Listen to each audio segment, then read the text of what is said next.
When I heard what Frank was doing with Helpware and how he created this product called HeartWatch that helps families dealing with heart disease actually get the care and the monitoring that they need, I was already motivated. And then when I heard his motivation, I was actually moved. The fact that at the age of 13, he spent most of his time worrying about his mom, who suffered from heart disease, and it's just the two of them.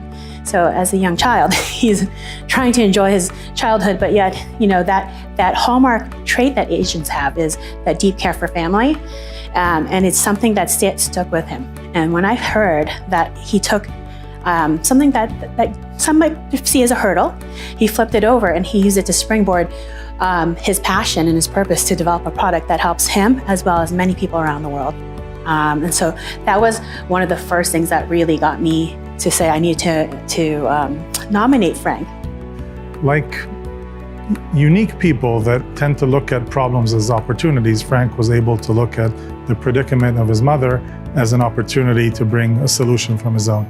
And thinking as an engineer and as a young engineer, he was 14 at the time, but as a skilled technical person, always top of his class, thinking, well, there has to be a solution I can bring to the table. It can't be that complicated to solve this.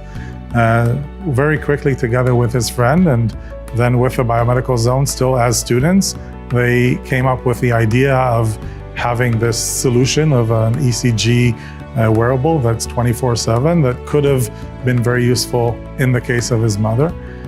One of his first accomplishments was getting accepted into Basecamp. That's, I think, an accelerator at Ryerson for high school students. He and his co-founder actually created his prototype for the HeartWatch there. From there, they went on to this competition, and it was a global one, and it's called the Students for the Advancement of Global Entrepreneurship. As the Canadian national champions, they went to the Philippines, and they actually ended up, I think, coming out of that as one of the top winners. And then from there, they moved on to the Waterloo Velocity Accelerator, and they were one of the youngest co-op teams to actually win that. And if that wasn't enough, you ended up going to the Creative Destruction Labs, which is one of Canada's top accelerators. And then from there to Y Combinator, which I think a lot of people know is North America's top accelerator programs.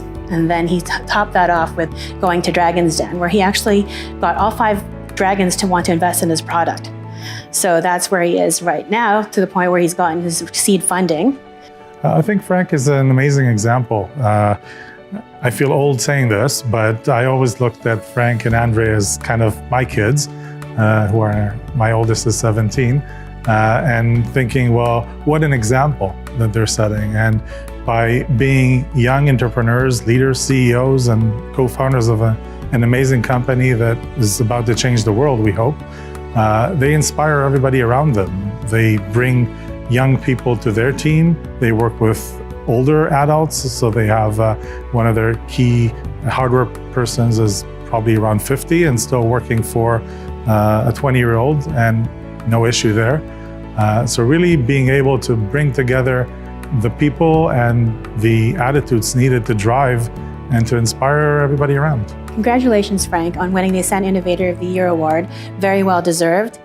Keep on doing what you're doing, solving real problems around heart disease, and inspiring future generations as well as current generations to find their passion and purpose and have the courage to just start. Dear Frank, congratulations for being recognized as the Ascend Innovator of the Year.